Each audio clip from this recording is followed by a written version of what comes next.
नमस्कार साथियों, आप सभी का स्वागत है। आज का जो हमारा न्यूज़ है स्पेशली अनुसूचित जातियों के निरंतर उत्पीड़न के लिए जिम्मेदार कारक के बारे में आज हम लोग चर्चा करेंगे। इसमें हम लोग देखेंगे अनुसूचित जातियों और उनकी पृष्ठभूमि के बारे में जानेंगे। फिर साथ ही साथ संविधान और विधिक प्रावधान क्या-क्या हैं। उसके बाद हम लोग जानेंगे अनुसूचित जातियों के निरंतर उत्पीड़न का जो जिम्मेदार कारक कौन-कौन सा है, फिर आगे की राह के बारे में चर्चा करेंगे। तो यही बस कुछ चीज़ें होंगी प्लस कुछ डेटा बैंक्स के बारे में जानेंगे, कुछ जो भी डेटा हैं उसके बारे में हम लोग जानने वाले हैं। तो चलिए स्टार्ट करते हैं। देखिए, पहली चीज़ अनुसूचित जातियाँ उनकी पृष्ठभूमि क्या है? तो आप देखते हैं तो संविधान का जो अनुच्छेद 366 है, 366 आर्टिकल नंबर, उसमें अनुसूचित जाति शब्द को परिभाषित किया गया है, ठीक है? तो एक क्वेश्चन तो आपका यही हो गया कि अनुसूचित जाति शब्द को किस अनुच्छेद में परिभाषित किया गया है? तो आर्टिकल 366 में, ठीक है? फिर दूसरा अगर बात करते हैं तो अनुच्छेद 341 संविधान में ही आप देखते हैं तो कहा गया है अनुच्छेद 341 341 में राष्ट्रपति के पास यह शक्ति है कि वह राज्यपाल के परामर्श के बाद किसी राज्य या केंद्र शासित प्रदेश में कुछ समूहों को आधिकारिक तौर पे अनुसूचित जाति के रूप में अधिसूचित कर सकता है। मतलब राष्ट्रपति के पास ये शक्ति दी गई है अनुच्छेद 341 के तहत कि वो किसी राज्य या केंद्र शासित प्रदेश के कुछ समूहों को आधिकारिक तौर पे अनुसूचित जाति मतलब स्केड्यूल कास्ट बोलते हैं, जिसे एससी बोलते हैं आप शॉर्ट फॉर्म में एससी की बात की जा रही है। तो उसे क्या कर सकता है? वो अधिसूचित कर सकता है। कौन? राष्ट्रपति के पास ये पावर होती है। तो माननीय राष्ट्रपति जी अधिसूचित कर सकते हैं एससी कौन सी किस समूह को एससी कैटेगरी में रखना है। अब एक उसके बाद क्या बोला गया है कि संसद कानून बनाकर इस सूची में संशोधन कर सकती है, ठीक है ना? तो याद रखना है राष्ट्रपति जो भी काम करते हैं हर किसी को पता है कि वो क्या होगा, पार्लियामेंट के थ्रू होगा, संसद के थ्रू होगा। संसद के पार्ट में आप जानते हैं लोकसभा, राज्यसभा और राष्ट्रपति शामिल किए गए हैं। नेक्स्ट अगर देखते हैं तो अनुसूचित जाति शब्द का जो पहली बार जो प्रयोग आप देखते हो तो भारत शासन अधिनियम 1935 में हुआ है। कब हुआ है? तो भारत शासन अधिनियम जो आया था 1935 वाले में, उसमें अनुसूचित जाति शब्द का प्रयोग किया है, ठीक है। अब नेक्स्ट अगर बात करते हैं अनुसूचित जाति अत्याचारों से निपटने के लिए आप देखते हैं भारत में कौन कौन से तंत्र हैं। तो पहला आप देखते हैं संवैधानिक प्रावधान, ठीक है। तो संवैधानिक प्रावधान में आप देखते हैं तो मूल अधिकार, जब आप फंडामेंटल राइट्स देखते हैं तो ये किस में मिलता है? तो संविधान के भाग 3 में मिलता है। अनुच्छेद 12 से लेके अनुच्छेद 35 तक आपको क्या मिलता है? मूल अधिकार देखने को मिल जाता है। इसमें अनुच्छेद 14, 15, 16, 17 जो हैं वो प्रत्यक्ष या परोक्ष रूप से समानता का उपबंध करते हैं, ठीक है। अब जब समानता को उपबंध करेंगे तो इसका मतलब क्या होगा? ये शेड्यूल कास्ट के लिए भी लाभकारी है, ठीक है। तो जैसे कि आप अनुच्छेद 14 को जानते हैं, अनुच्छेद 14 में आर्टिकल 14 क्या कहता है? विधि के समक्ष समता की बात करता है। वहीं आप अनुच्छेद 15 में देखते हैं तो क्या बोला गया है? अनुच्छेद जो 15 है वो कहता है धर्म, मूल वंश, जाति, लिंग व जन्म स्थान के आधार पे विभेद का प्रतिषेध करता है। मतलब आप किसी भी व्यक्ति को धर्म, मूल वंश, जाति, लिंग या जन्म स्थान के आधार पे आप उससे विभेद नहीं कर सकते हो। मतलब कौन नहीं कर सकता है? राज्य नहीं कर सकता है, ठीक है। इतना याद रख लेना है। नेक्स्ट जब हम देखते हैं अगला जो आर्टिकल है, आर्टिकल 16 क्या कहता है? तो लोक नियोजन के विषय में अवसर की समता की बात करता है, ठीक है। तो आर्टिकल 16 लोक नियोजन मतलब जो भी सरकार गवर्नमेंट से रिलेटेड सर्विसेज हैं उन सभी में क्या होना चाहिए? अवसर की समानता की बात की गई है। वहीं आप आर्टिकल 17 देखते हैं तो वो अनटचेबिलिटी की बात करता है, मतलब अस्पृश्यता का अंत कहता है। मतलब अब छुआछूत का खात्मा हो जाना चाहिए, आर्टिकल 17 कहता है, ठीक है। तो ये आप देखते हैं संवैधानिक प्रावधान में आपको देखने को मिल जाता है। साथ ही साथ ये आप संवैधानिक प्रावधान में मूल अधिकार में देखते हैं। वहीं जब अगला हम देखते हैं तो डीपीएसपी में भी दिखता है। डीपीएसपी मतलब राज्य के नीति निदेशक तत्व बोलते हैं। तो ये आपका स्टार्ट होता है अनुच्छेद 36 से लेके अनुच्छेद 51 तक होता है, ठीक है। तो इसमें संविधान के भाग 4 में आप देखते हैं तो डीपीएसपी मिल जाता है, जिसमें बोला गया है कि अनुच्छेद जो 46 है, अनुच्छेद 46 में मतलब आर्टिकल 46 बोला जाए तो अनुसूचित जातियों के शैक्षिक और आर्थिक उन्नति के लिए प्रावधान किया गया है। किसमें? आर्टिकल 46। अगर कभी क्वेश्चन आ गया आर्टिकल 46 क्या है, तो आप क्या बता सकते हैं? आर्टिकल 46 में शेड्यूल जो कास्ट हैं उनके शैक्षिक एवं आर्थिक उन्नति के लिए प्रावधान किया गया है। वहीं आप देखते हैं जो अगला हमें देखने को मिलता है तो अनुच्छेद 338 है। आर्टिकल 338 में क्या बोला गया है कि अनुसूचित जातियों के लिए एक राष्ट्रीय आयोग के गठन का प्रावधान किया गया है। किसके आधार पे? आर्टिकल 338 के तहत। ठीक है, तो ये आपने संवैधानिक प्रावधान के तहत देख लिया। अब विधिक प्रावधान मतलब जो संसद ने नियम कानून बनाए उसके आधार पे और कौन कौन से विधिक प्रावधान में आपको देखने को मिलता है? विधिक प्रावधान मतलब जो संसद ने कानून बना के पारित किए हों वो विधिक प्रावधान के तहत आ जाएंगे। संवैधानिक प्रावधान मतलब जो संविधान सभा ने बनाए हों वो संवैधानिक प्रावधान के तहत आते हैं। और विधिक प्रावधान मतलब जो संसद ने बनाए हों। तो पहला जो विधिक प्रावधान देखने को मिलता है तो क्या मिलता है आपका? अस्पृश्यता अपराध अधिनियम 1955। ठीक है, इसमें क्या बोला गया? 1955 में जो अनटचेबिलिटी एक्ट के लिए आया था तो इसमें क्या बोला कि अस्पृश्यता को एक दंडनीय अपराध घोषित किया गया था। अगर कोई इंसान मतलब इस तरीके का था, जैसे आप देखो सार्वजनिक प्लेसेस हो गया, कुएं में पानी भरना या तालाबों के पास, होटल हो गया, बस हो गया, तो इन सब जगह अगर आप अस्पृश्यता जैसा वो करते हैं, जुर्म करते हैं, अपराध करते हैं, इसे अपराध की श्रेणी में किया गया। मतलब आप अस्पृश्यता नहीं कर सकते हैं। ठीक है, छुआछूत जैसी आप प्रक्रिया नहीं वो कर सकते हैं। मान लीजिए आप बस में जा रहे हो, किसी के साथ इस तरीके विभेद करें, तो अगर आप ऐसा करते हैं तो एक अपराध की कैटेगरी में घोषित कर दिया गया था। ठीक है, जबकि आर्टिकल 17 भी सेम यही चीज कहता है। वो फंडामेंटल किस में आता है? राइट्स में आता है, मूल अधिकार में आता है। और यही आप देखते हैं जो अस्पृश्यता अधिनियम 1955 है, ये एक तरीके से संसद का विधिक प्रावधान है जिसमें दंडनीय अपराध घोषित किया गया था। 1976 में इसमें संशोधन करके अब इसका नाम क्या रख दिया गया है? नागरिक अधिकार संरक्षण अधिनियम। ठीक है, तो क्या रखा गया है? नागरिक अधिकार संरक्षण अधिनियम। ठीक है, 1976 में किया गया था। उससे पहले 1955 में जब बना था इसका नाम था अस्पृश्यता अपराध अधिनियम 1955। लेकिन 1976 आते आते इसका नाम क्या कर दिया गया था? नागरिक अधिकार संरक्षण अधिनियम कर दिया गया। अब इसके तहत क्या बोला गया कि धार्मिक और सामाजिक अयोग्यताओं के परिणाम स्वरूप उत्पन्न स्पृश्यता को दंडनीय बनाया गया है। साथ ही साथ अगर आप देखते हैं एक चीज और, अनुसूचित जाति अनुसूचित जनजाति अत्याचार निवारण अधिनियम 1989। ये आप जब एमपीपीसीएस वगैरह का एग्जाम देते हैं तो आपको ये पढ़ना पड़ता है, एक पूरी की पूरी किताब ही आती है। तो इसमें क्या बोला गया है कि यह विशेष कानून जो एससी एसटी समुदाय है उन व्यक्तियों के खिलाफ किए गए अपराधों को है ना अत्याचार के रूप में परिभाषित किया गया। कौन कौन से अत्याचार अपराध की कैटेगरी में आए, अगर आप ऐसा करते हैं तो इसके लिए सजा क्या है, जुर्माने क्या है, ये सारी चीजें आपको कैसे मिल जाती है? एससी एसटी एक्ट में मिलती है। ये कब आया था? 1989 में आया था। नेक्स्ट अगर वही बात करते हैं इस है ना, तो इस तरीके के जो मामले हैं इसका शीघ्र निपटान के लिए विशेष अदालतों के गठन का भी प्रावधान आप देखते हैं तो किसे मिलता है? एससी एसटी एक्ट के तहत वो सारी चीजें बताई गई हैं। और फिर जो अगला हमारा आता है वो हाथ से मैला उठाने वाले कर्मियों के नियोजन का प्रतिषेध उनका पुनर्वास अधिनियम 2013। अब हाथ से मैला उठाने वाले कर्मियों के नियोजन और प्रतिषेध उनका पुनर्वास किया जाना चाहिए 2013 के अनुसार। ठीक है, सोचिए ये सबसे खराब प्रथा रही कि आप हाथ से मैला उठाने वाला, आप अगर गांव के कल्चर में जो पिछड़े वाले गांव एरिया में जाएंगे तो आपको अभी भी शायद इस तरीके की प्रैक्टिसेस देखने को मिल जाती होंगी। ठीक है, अभी तो फिलहाल कुछ एरिया में नहीं लेकिन ज्यादातर एरिया में है। अभी ऐसा नहीं है कि नहीं पूरे तरीके से वो हो चुका है, अभी ऐसी चीजें देखने को मिल जाती हैं। तो इसे क्या बोला गया? The prohibition of employment as manual scavengers and their rehabilitation act 2013 बोला, 2013 कहा गया। इस अधिनियम के तहत हाथ से मैला उठाने की कुप्रथा को समाप्त करने, उसमें शामिल लोगों का पुनर्वास सुनिश्चित करने का उपबंध किया गया। मतलब जो भी लोग अगर हाथ से मैला उठाने वाले इस कैटेगरी में आते हैं तो उनको क्या किया जाए? रिहेबिलिटेट किया जाए। कब आया था ये नियम? तो ये आया था 2013 में।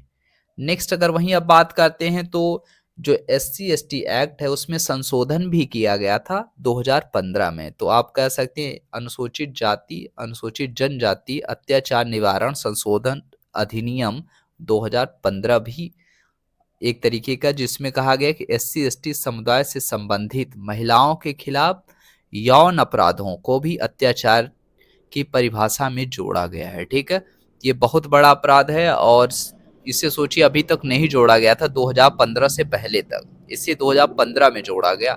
तो आप इस चीज को भी याद रखिएगा।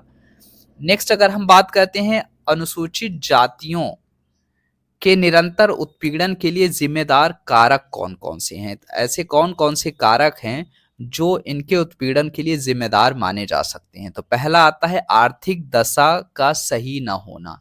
तो आप लोग जानते हैं जो अनुसूचित जातियां होती हैं वो ज्यादातर क्या होती हैं, पहाड़ी क्षेत्रों में रहती हैं, बहुत खराब सिचुएशन, उनका जो लिविंग टेरेन एरिया होते हैं बहुत खराब होता है। आप देखिए उनके घर कैसे होते हैं, उनकी जो लाइफ स्टाइल है वो आप देखिए, उनकी इकोनॉमिक कंडीशंस बहुत ज़्यादा खराब होती है। तो पहली चीज़ आप कह सकते हैं भू स्वामित्व ना होना, मतलब उनके पास कोई विशेष ज़मीन नहीं होती जैसे बाकी सबके पास 1 बीघे, 2 बीघे, 4 बीघे, 100 बीघे, 500 बीघे, 500 एकड़ तक लोगों के पास ज़मीनें हैं, इससे ज़्यादा तक शायद ज़मीनें होंगी। लेकिन वहीं सोचिए एक ऐसा तबका है जिसके पास भू स्वामित्व के नाम पे कुछ नहीं है, तो वो कौन-सा है? शेड्यूल कास्ट है, ठीक है ना? अब देखिए अपवाद स्वरूप में कुछ हो सकते हैं 2-4, लेकिन ज़्यादातर आप देखेंगे तो ऐसा आपको देखने को मिल जाते हैं। अब जिसके पास ज़मीनें नहीं होगी तो वो क्या करेगा? बंधुआ मज़दूरी करेगा या तो फिर न्यूनतम दर पर भुगतान किया जाएगा, 2 ही होगा। या तो बंधुआ मजदूरी करेगा, फिक्स्ड हो जाएगा कि हाँ किसी एक इंसान के घर पे ही जाके मजदूरी करेगा, फिर चलाएगा, फिर जाएगा रोज, मतलब सिर्फ उसी के घर में ही काम करेगा, एक व्यक्ति विशेष के घर में जाके वो काम अपनी सेवा दे रहा होगा, वहां से जो भी मिल रहा होगा उसी बेस पे उसका जीवन चल रहा होगा। या तो फिर उसको ऐसी मजदूरी मिल रही होगी जिससे उसका मतलब डेवलपमेंट ना हो पाए, उसका सिर्फ डेली प्रोसेस एक्टिविटी का जो न्यूनतम बेसिक आवश्यकता है शायद वो ही ना सही तरीके से फुलफिल हो पा रही हो, बस उसकी उतनी मजदूरी तय की गई होगी। और कहा भी जाता है कि लगभग जो है 34% जो अनुसूचित जाति है, अनुसूचित जाति की जो आबादी है ना, आप मान लीजिए टोटल अनुसूचित जाति की आबादी 100 है, उसमें जो 34 लोग होंगे वो गरीबी रेखा के नीचे जीवन यापन करते हैं। खास बात है, मतलब सोचिए 100 में से 34 लोग गरीबी रेखा के नीचे हैं, बिलो द पावर्टी लाइन, ये बहुत बड़ी चीज है, 34%। जबकि वहीं आप सामान्य वर्ग की जातियों में अगर उनका देखिए, मान लीजिए सामान्य वर्ग के 100 लोग हैं तो 100 में से जो 9 लोग हैं वो क्या कर रहे हैं, वो बिलो पावर्टी लाइन के नीचे। वहीं आप देखते हैं जो 100 होते हैं जो अनुसूचित जाति के लोग हैं उसमें 34 लोग बिलो पावर्टी के नीचे हैं, ये खास बात आपको देखने को मिल जाती है। तो ये आप आर्थिक दशा का सही न होना बता सकते हैं, जिसमें क्या क्या है, भू स्वामित्व का न होना, बंधुआ मजदूरी या फिर न्यूनतम दर पर भुगतान किया जाना। फिर दूसरा क्या, 34% जो अनुसूचित जाति है उसकी आबादी क्या है, गरीबी रेखा के नीचे वो कर रही है, ठीक है ना। टोटल पॉपुलेशन की 34% नहीं, जो अनुसूचित जाति है उसका 34% जो है वो गरीबी रेखा के नीचे है, ठीक है। जबकि वहीं सामान्य वर्ग की जितनी पॉपुलेशन है उसका 9% सिर्फ गरीबी रेखा के नीचे है, ये चीज है। अब दूसरा अगर हम बात करते हैं सरकार के स्तर पर निश्चिंतता क्या है, तो अलग सुरक्षा प्रकोष्ठ का अभाव है, मतलब जो अनुसूचित जातियों के लिए एक तरीके से स्पेसिफिक किया जाना चाहिए जिसपे ज्यादा, क्योंकि ये बहुत ज्यादा वल्नरेबल सेक्शन है तो इसके लिए कुछ वो जो चीजें होनी चाहिए तो उसका अभी अभाव देखने को मिल रहा है। दूसरा क्या है, पुलिस की उदासीनता, जो पुलिस मैकेनिज्म है इसके अगेंस्ट सोचिए, मतलब एट्रोसिटीज वगैरह होता है तो उसके प्रति इतना उदासीन रिएक्शंस होते हैं, ये सबसे एक कारण माना जा सकता है सरकार के स्तर पे बात करें। और दूसरा क्या है, अत्याचार पीड़ितों के लिए राहत एवं पुनर्वास का अभाव है, मतलब मान लीजिए अगर कोई अत्याचार पीड़ित, तो आप ज्यादातर देखते होंगे एक्सीडेंट, बहुत ऐसे घटनाएं देश में कहीं ना कहीं होती ही रहती है, ठीक है। तो वो सारी चीजें जब आप देखते हैं तो क्या दिखता है कि उनका जो होता है राहत और पुनर्वास का अभाव आपको देखने को मिल जाता है सरकार के स्तर पे, ठीक है ना। और नेक्स्ट अगर अगला हम जो टॉपिक देखते हैं तो और क्या हो सकते हैं जिम्मेदार कारक में, तो बढ़ती राजनीतिक जागरूकता। अब बढ़ती राजनीतिक जागरूकता क्या है, तो देखिए संविधान का जो संशोधन हुआ था 73वां और 74वां, 73वां और 74वां क्या रहा है, नगर पंचायत और नगर पालिका से संबंधित रहा है। इसमें अनुसूचित जातियों को राजनीतिक सशक्तिकरण हुआ, क्योंकि इसमें देखिए कुछ सीटें फिक्स कर दी गई कि सरपंच यहाँ से बनेगा, यहाँ से ये बनेगा, तो जो सीटें फिक्स की गई थी इससे राजनीतिक सशक्तिकरण तो हुआ, ये बात सही है। अब इसकी वजह से क्या हो जाएगा, जो समाज का प्रभुत्व सवाल है, जो प्रभुत्व मतलब जिसका दबदबा चलता है समाज में, सोसाइटी में, जो बोलते हैं ना अपर क्लास, जो तो वो क्या करेगी, उनके साथ प्रतिद्वंदिता बढ़नी तय है, ठीक है, क्योंकि किसी को राइट्स मिल रहा है। तो सोचिए, अगर एक गांव एरिया है, अब स्पेशली उस गांव एरिया में जो जाति आबादी मान लीजिए एससी कम्युनिटी की है, अब वहां से मान लीजिए कोई प्रधान बन गया, अब बाकी अदर जो कैटेगरी के भी लोग होंगे, तो उसमें क्या होगा, थोड़ा बहुत तो क्लैशेस आने तय होते हैं, ठीक है, इसमें वो नहीं है। तो जो प्रतिद्वंदता बढ़ी है, इसका भी एक कारण माना जाता है, क्या, उत्पीड़न का जिम्मेदार कारक माना जाता है। और जाति से जुड़े परंपरागत कार्यों को करने से इनकार कर देना, मान लीजिए कोई जो एससी कम्युनिटी से बिलोंग करता है व्यक्ति, अगर उसका जो है काम मान लीजिए उसके पीढ़ी दर पीढ़ी जो लोग करते आए हैं, अब ऐसा फिक्स नहीं कि वो भी करे वही काम, अगर वो काम मान लीजिए नहीं करता है, तो इस बेस पे भी मान लीजिए इनकार कर दिया, पढ़ा लिखा है, वो अच्छे काम कर सकता है, मान लीजिए अच्छी नॉलेज वो अडॉप्ट कर लिया, तो वो अच्छी जगह पे जा सकता है। अगर वो अपना पैतृक जो भी काम पिछले करते आए वो नहीं कर रहा है, तो इस आधार को ही बना के एट्रोसिटीज की जाती हैं, उत्पीड़न किया जाता है, या इवन मारा पीटा जाता है, गालियां दी जाती हैं। गालियां तो एक नॉर्मल सी चीज है कि मतलब आप अगर नॉर्मल देखते हैं, आप एक नॉर्मल स्टेटस आप अपने आस ही पास देख सकते हैं। अगर इकोनॉमिक बेस पे अगर आप देख लीजिए, जो इंसान अच्छा खासा पैसे वाला है वो गरीब को कुछ नहीं समझता ज्यादातर, ठीक है ना। अब इसका क्या है, लैक ऑफ राइट्स, मतलब लोगों को अपने अधिकार का न पता होना ही सबसे बड़ा अत्याचार का एक कारण ये भी माना जा सकता है। अगर लोग को अपने अधिकार पता हो, और साथ ही साथ अधिकार तो पता हो गया, लेकिन वो जिस मशीनरीज के पास जा रहा है, अगर मान लीजिए अधिकार पता हो, उसके साथ अत्याचार हुआ, और मान लीजिए वहां गवर्नमेंट स्तर पे गया थाने वगैरह में, अगर वहां पे सही राइट एक्शन ले लिया जाए, तो सारी चीजें कंट्रोल की जा सकती हैं, ठीक है। लेकिन ये आदर्श की सिचुएशन है, ऐसा होने में शायद बहुत टाइम लग जाए, ठीक है। तो बढ़ती राजनीतिक जागरूकता के आधार पे कह सकते हैं कि जो जाति से जुड़े परंपरागत कार्यों को करने से इनकार करना, ये भी एक बहुत बड़ा कारण है। फिर अगला हम जो देखते हैं तो वो है सामाजिक भेदभाव।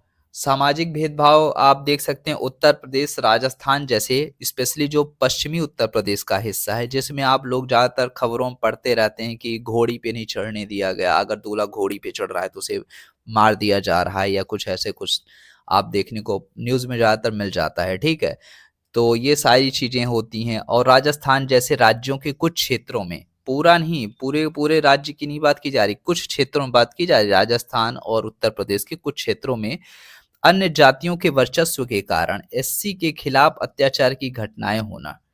और साथ ही साथ अगर आप देखते हैं तो 2022 में कहा जाता है कि 13 राज्यों में अनुसूचित जातियों के उत्पीड़न के 97.7% मामले दर्ज किए गए। सोचिए, सिर्फ 13 राज्यों में 97.7 मामले आपको देखने को मिल रहे हैं।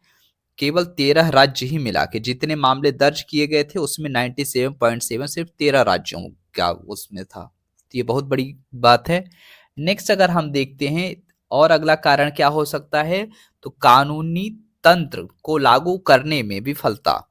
कानूनी तंत्र को लागू करने में विफलता, जैसे कानूनी प्रावधानों को सही से लागू नहीं करना। जो जो कानूनी प्रावधान बने हैं, मान लीजिए अत्याचार हुआ है, तो वो जहां जा रहा है तो उसको जो चीजें अगर हैं, अगर उसके फेवर में है तो उसको मिलनी चाहिए, ठीक है, लेकिन ऐसा नहीं होता।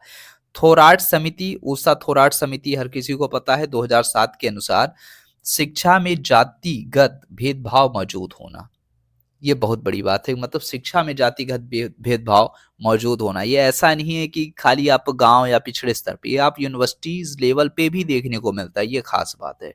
नेक्स्ट अगर हम बात करते हैं, 14 राज्यों में 498 जिलों में उत्पीड़न के अधिकतर मामले दर्ज थे। इन जिलों में केवल 194 विशेष अदालतें गठित थी। मतलब सोचिए, 14 राज्य थे और जिसमें 498 डिस्ट्रिक्ट थे। अब इनमें क्या थे, उत्पीड़न के मामले अधिकतर ज्यादातर दर्ज हुए थे।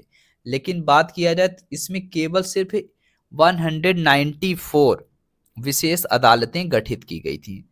तो सोचिए, 498 लगभग 500 जिले आ रहे हैं, और जिसमें आपको देखने को कितना मिल रहा है, सिर्फ लगभग जो है 200 जिलों में ही आपको विशेष अदालतें देखने को मिलती हैं, और जो कि काफी कम है, ठीक है। तो इन्हें क्या किया जाए, लगभग इनकी मात्रा बढ़ाई जाए। जो विशेष अदालतें गठित की जाती हैं स्पेशली एससी जो एससी कैटेगरी के एट्रोसिटीज के अगेंस्ट, तो उनकी मात्रा क्या की जाए, बढ़ाई जानी चाहिए। और नेक्स्ट अगर हम बात करते हैं आगे की राह, तो आगे की राह में हम क्या कह सकते हैं, तो कल्याणकारी योजनाओं के लिए धन का उपयोग।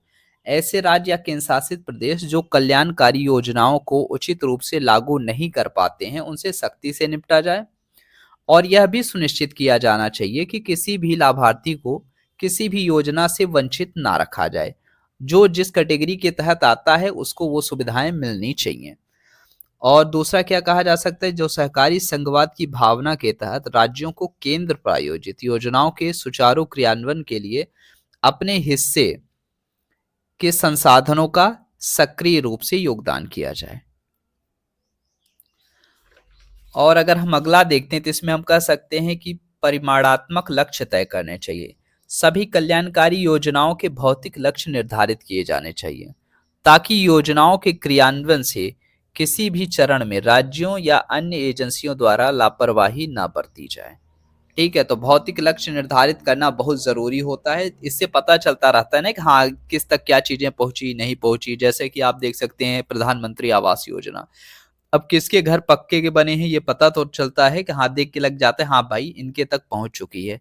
या फिर शौचालय की सुविधाएं देना, ये या फिर गैस सिलेंडर का, ये सब चीजें क्या हो रही हैं, एक तरीके का देखा जाए तो कल्याणकारी योजनाओं में ही ये सब शामिल की गई हैं। और नेक्स्ट अगर हम बात करते हैं तो एक चीज और है पीएम दक्ष योजना। ये पीएम दक्ष क्या है, कौशल प्रशिक्षण के लिए आया था। प्रधानमंत्री दक्षता और कुशलता संपन्न हितग्राही योजना, इसे बोलते हैं पीएम दक्ष योजना। जैसी योजनाओं का बजट बढ़ाया जाना चाहिए। अब देखिए पीएम जो दक्ष योजना है, अगर इनका बजट बढ़ाया जाएगा तो ये क्या करेगी, इस योजना के तहत जो अनुसूचित जातियां हैं या फिर पिछड़ा वर्ग है या स्वच्छता कर्मियां हैं, स्वच्छता कर्मियों जो भी हैं, इन सभी को क्या मिलेगा, या फिर वो जो वंचित समुदाय हैं चाहे वो वल्नरेबल कैटेगरी में जो महिलाएं आती हैं, उन सभी के लिए क्या होगा, ये लाभदायक होगा। अब वहां पे जाएंगे तो ये स्किल्स सीखेंगे, कुछ न कुछ इनमें क्या होगी, योग्यताएं आएंगी, और योग्यताएं आएंगी तो इन्हें क्या मिलेंगे, रोजगार के अवसर प्राप्त होंगे। ठीक है, तो रोजगार के अवसर जैसे जैसे बढ़ेंगे वैसे वैसे इनका विकास भी बढ़ेगा। ठीक है, और एक चीज और याद रखना है, जो कमियां हैं जिम्मेदार कारक हैं, हमें उन पे भी क्या करना चाहिए, सुधार करना चाहिए। ठीक है, जैसे कि जो अलग सुरक्षा प्रकोष्ठ का अभाव है तो अलग सुरक्षा प्रकोष्ठ बनाया जाना चाहिए। नेक्स्ट जो है पुलिस की उदासीनता है तो उसे क्या करना चाहिए, एक्टिवनेस में लाना चाहिए, पुलिस की सक्रियताओं में इंक्लूड किया जाना चाहिए। ठीक है, तो जो जो चीजें क्या है, जैसे भू स्वामित्व नहीं है, तो भू स्वामित्व नहीं है तब इसका मतलब ये है कि उनमें एक मिनिमम बेसिक चीजें जो हैं उसके लिए उनके पास कुछ न कुछ तो थोड़ी बहुत जमीन होनी चाहिए। जैसे घर बनाने तक की तो जमीन रहनी ही चाहिए। ठीक है ना, ऐसा नहीं हो कि घर तक उनके पास बनाने की जमीन ना होती, ये कुछ चीजें होनी चाहिए जो उनमें हो। जैसे 34 जो 34% अनुसूचित जाति आबादी गरीबी रेखा के नीचे थी, उसकी जो परसेंटेज है उसको कम से और कम कर दिया जाए। जैसे 34%, इसे हमें कहा जीरो की तरफ लाने के लिए अग्रसर होना चाहिए। जितनी आबादी बिलो पॉवर्टी लाइन से ऊपर की तरफ बढ़ेगी उतना ही उनका कल्याण भी होगा। ठीक है ना, और जो सामाजिक जो बढ़ती राजनीतिक जागरूकता आप देखे थे कि जो 73वां 74वां संविधान संशोधन के तहत मिला हुआ था अधिकार की, मतलब अनुसूचित जातियों को राजनीतिक सशक्तिकरण हुआ था, तो अब इस बात को जो प्रभुत्वशाली तबका है, प्रभुत्वशाली जातियां जो हैं, उन्हें ये बात समझनी चाहिए कि सबका कल्याण होना चाहिए। अगर सब लोग आगे बढ़ रहे हैं तो उसमें पूरे देश का भला हो रहा है, पूरी समाज आगे बढ़ रही है। ठीक है, तो अगर इस चीजों में अंडरस्टैंडिंग डेवलप होनी शुरू हो जाए या जागरूकता को बढ़ाया जाए तो ज्यादा बेटर होगा। इससे क्या हो जाएगा, जो टकराव की स्थिति होगी वो कम से कम होगी, और जितने टकराव की स्थिति कम होगी उतना ही उनका ग्रोथ होगा। ठीक है, उम्मीद करते हैं ये वीडियो अच्छी लगी हो आप सभी को। तो मिलते हैं अपने नेक्स्ट लेक्चर में, तब तक के लिए बाय बाय साथियों।